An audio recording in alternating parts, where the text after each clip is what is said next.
Welcome too soft. मैं हूँ Iqbal Hussain.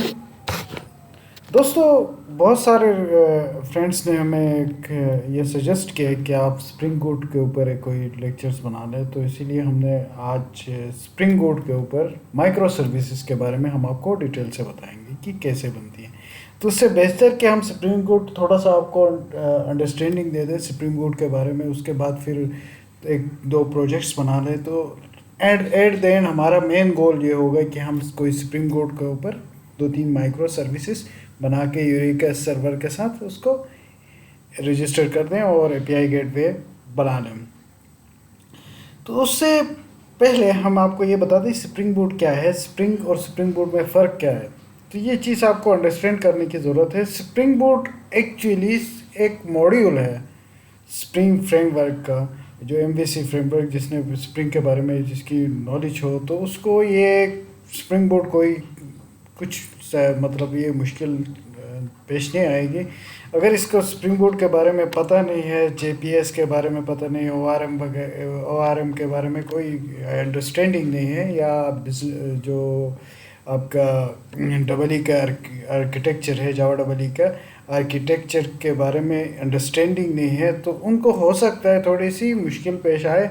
But हम इसको इतना सिंपल रखेंगे कि ताकि हर बंदा इसको इजीली अंडरस्टैंड कर सके। तो spring boot basically rapid applications development के लिए यूज़ किया जाता है। इसमें माइक्रो सर्विसेज भी बनती है, वेब एप्लीकेशन और दूसरी इंटरप्राइज एप्लीकेशन, सिंपल एप्लीकेशन जितनी भी आप बनाना चाहें वो बना सकते हैं। ठीक, तो इसको फास्ट डेवलपमेंट के लिए यूज़ किया जाता है, और इसकी फास्ट डेवलपमेंट इस वजह से होती है क्योंकि 80% जो इसकी कॉन्फ़िगरेशन होती है वो खुद ब खुद स्प्रिंग बूट खुद करता है। तो हमें कुछ इसके ऊपर बॉदर करने की ज़रूरत नहीं पड़ती।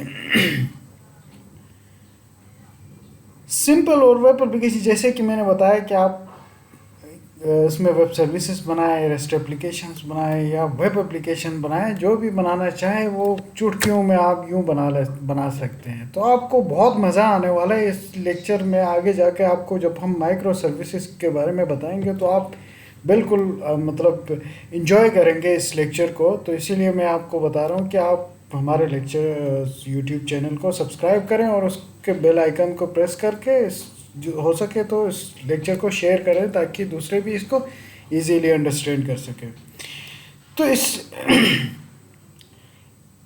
तो दोस्तों, इसकी कुछ प्रीरिक्विजिट्स भी हैं जो आपको अंडरस्टैंड करने की ज़रूरत है कि जेपीएस क्या होती है, सर्विस लेयर क्या होती है, प्रेजेंटेशन लेयर क्या होती है, डाव लेयर के बारे में आपको, डेटाबेसेस के बारे में थोड़ी सी अंडरस्टैंडिंग आपकी हो तो अच्छा है, नहीं तो फिर भी हम आपको डिटेल से बता देंगे। अगर इनको किसी को जावा के बारे में ही नहीं पता है तो हम मेरे जावा के बेसिक लेक्चर्स जो हमने बनाए हैं उनको फॉलो कर सकते हैं।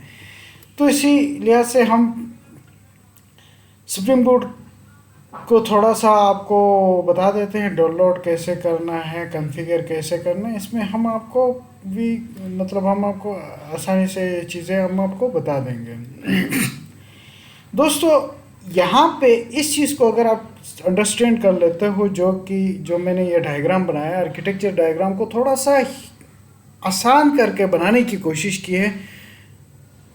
देखिए, ये एक जो भी एप्लीकेशन होती है वो अगर किसी सर्वर पे होस्ट होती है तो कोई भी क्लाइंट, जिसे हम क्लाइंट कहते हैं, या मोबाइल होती है या फिर आप कोई ब्राउज़र समझ लो जिससे आप रिक्वेस्ट सेंड कर सकें। ठीक है, रिक्वेस्ट जब भी आप सेंड करते हैं तो उसके बाद सीधा वो कंट्रोलर के ऊपर आ जाती है। कंट्रोलर जिस चीज़ जहाँ पे बैठा होता है उसको हम प्रेजेंटेशन लेयर कहते हैं। ठीक है, सपोज हमने एक ऑर्डर दिया कोई, तो ऑर्डर देने के बाद एक फ्रंट पैन पर रिसेप्शनिस्ट बैठा हुआ है कि भाई, रिसेप्शनिस्ट बोलेगा भाई आपने जाना कहाँ है, किस चीज़ के लिए आप आए हैं। तो वो रिसेप्शनिस्ट जो होता है वो आपका कंट्रोलर होता है। फिर कंट्रोलर देखेगा कि यार भाई ये रिक्वेस्ट आई है तो किसको मैंने भेजनी है। फिर वो आगे सर्विस लेयर से कांटेक्ट कर देता है कि भाई ये है एक मतलब ऑर्डर है से, मतलब आप समझ लिए पिज़्ज़ा बनाना है। ठीक है, मैं एग्जांपल के तौर पर नॉन टेक्निकल जो एग्जांपल दे दूँ ताकि आपको समझ आ जाए। पिज़्ज़ा बनाना है तो सर्विस लेयर को दे दिया कि भाई पिज़्ज़ा बनाना है। सर्विस लेयर में पिज़्ज़ा वाला बंदा जो था उसको पहुंचा दिया कि भाई आपने अभी पिज़्ज़ा रेडी करके देना, ठीक है। अब पिज़्ज़ा वाला जो अपनी चीज़ें प्रोसेस करने के बाद वो ये कहेगा कि यार कुछ चीज़ें मुझे लगती हैं कि कम है, सपोज़ कि यार मुझे कुछ चीज़ें की ज़रूरत पड़ सकती है, तो वो क्या करेगा, डाउ लेयर से कांटेक्ट करेगा, भाई मुझे कुछ चीज़ों की ज़रूरत है, प्याज है, अनियन है, कुछ भी हो सकता है, ठीक है, और अदरक वगैरह जो भी है मेरे पास कम है, तो मुझे ये डेटा डाउ लेयर को बोलेगा भाई मुझे ये डेटा प्रोवाइड कर दो, ठीक है, या इसको रिपोजिटरी लेयर भी कहते हैं। तो डाउ लेयर क्या करेगा, डाउ लेयर अब खुद से कुछ नहीं करता।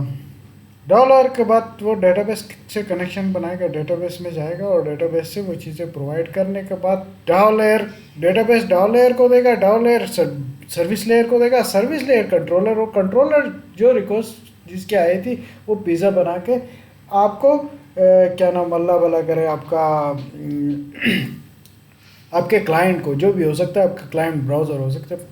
सेम इसी तरह ही जब भी हम कोई रिक्वेस्ट करते हैं, सपोज एक लाइब्रेरी मैनेजमेंट की एक रिक्वेस्ट सेंड करता है, सपोज ब्राउज़र से आया मुझे यार इस तरह की बुक्स चाहिए, मतलब लाइब्रेरी में जितनी बुक्स हैं वो चाहिए।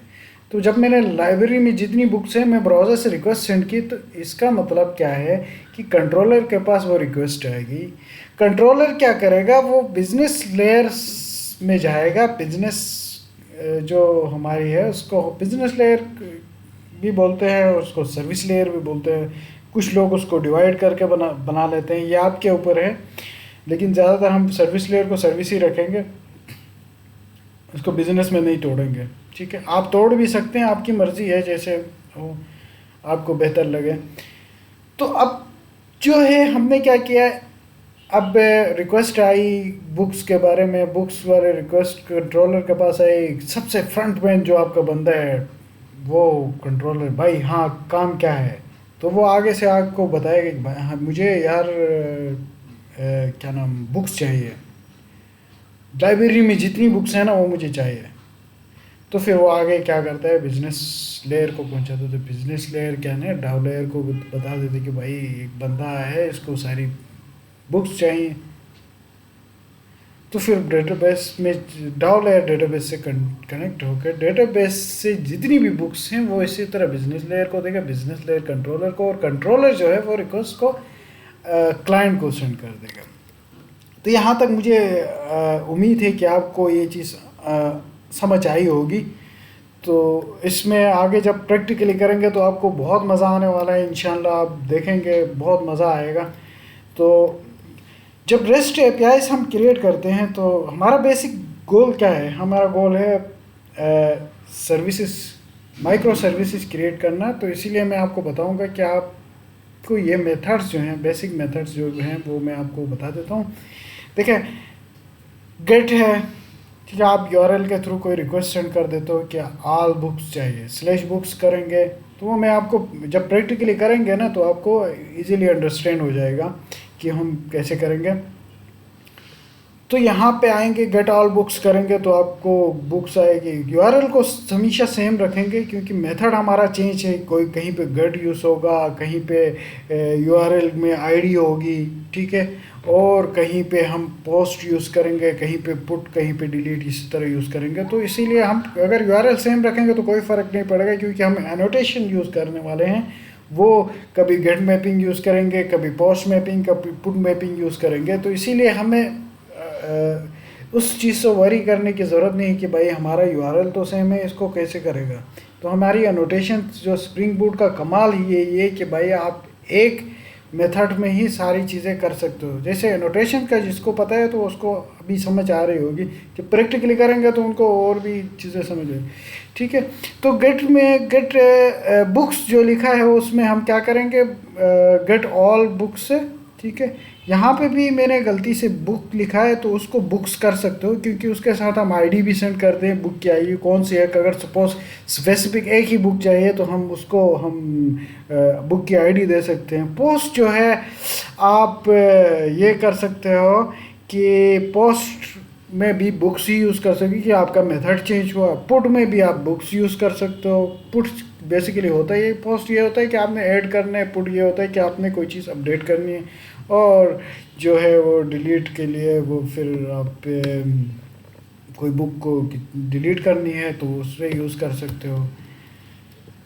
दोस्तों, अब आपको करना क्या है, यहाँ पे ब्राउज़र में जाएंगे, ब्राउज़र में जाने के बाद यहाँ पे आप लिखेंगे स्प्रिंग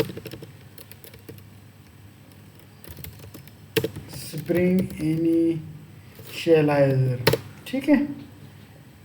अब यहाँ पे start.spring.io की जो पहला लिंक ओपन हुआ उसको लिंक ओपन कर देते हैं। तो सही है। अब मैं यहाँ पे मेवन प्रोजेक्ट को ही सिलेक्ट करूँगा। मेरी लैंग्वेज जावा है, आप कोटलिन ग्रोवी में भी बना सकते हैं, लेकिन हम यूज़ करने वाले हैं जावा को, तो इसीलिए हम जावा बताएंगे आपको। तो ये स्प्रिंग का जो वर्जन 2.5.6 ये यूज़ है, हमें यहाँ पे डिपेंडेंसी सेट करने की ज़रूरत है। यहाँ पे सबसे पहले मैं वेब की डिपेंडेंसी यूज़ करूँगा, ठीक है। वेब वाली मेरी यूज़ की है, क्योंकि हम डेटाबेस से ऑपरेट करेंगे तो इसीलिए हमने MySQL डेटाबेस को यूज़ करेंगे, तो उसके लिए MySQL कनेक्टर वगैरह की जो डिपेंडेंसी है वो यूज़ करेंगे। उसके बाद JPA, ठीक है, वो यूज़ करेंगे। JPA होता क्या है इसके ऊपर भी पूरा डिटेल से मैं आपको बताऊंगा, ठीक है।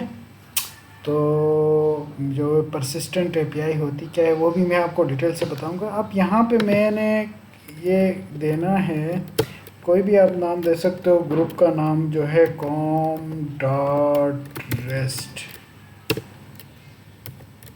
इंट्रो, ठीक है। रेस्ट इंट्रो लिख लिया मैंने। आर्टिफैक्ट में कुछ दे दो आप, कोई भी चीज़, रेस्ट इंट्रो, ठीक है। और इसमें डिस्क्रिप्शन रेस्ट API थ्रू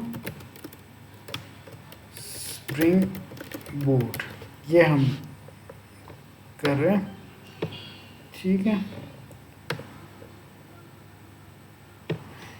क्योंकि मेरे पास मैंने जावा 11 लिखा हुआ, तो मेरे पास जावा 8 है, इसीलिए तो मैं इसको जावा, आप जो भी वर्जन आप सेलेक्ट करना चाहे कर सकते हो, लेकिन मैं सिर्फ और सिर्फ ये है कि मेरे पास 8 है, तो इसलिए मैं 8 वर्जन को यूज़ करूँगा। और ये आप यहाँ से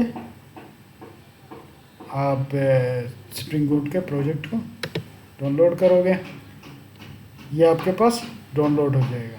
ये डाउनलोड बल्कि एक्चुअली हो चुका है, ठीक है। अब इससे आगे इसको इंपोर्ट कैसे करना है, फिर उसके ऊपर वर्किंग कैसे करनी है, फिर ठीक है कि नहीं, URLs को जितने भी हमने यहाँ पे आपको बताए थे, ये वाले URLs, इनको 1 बाय 1 में हम आपको करके नेक्स्ट लेक्चर में हम आपको डिटेल से बताएंगे। तो stay tuned with us and subscribe our channel and share the channel so that others can also benefit from these lectures. Thank you very much.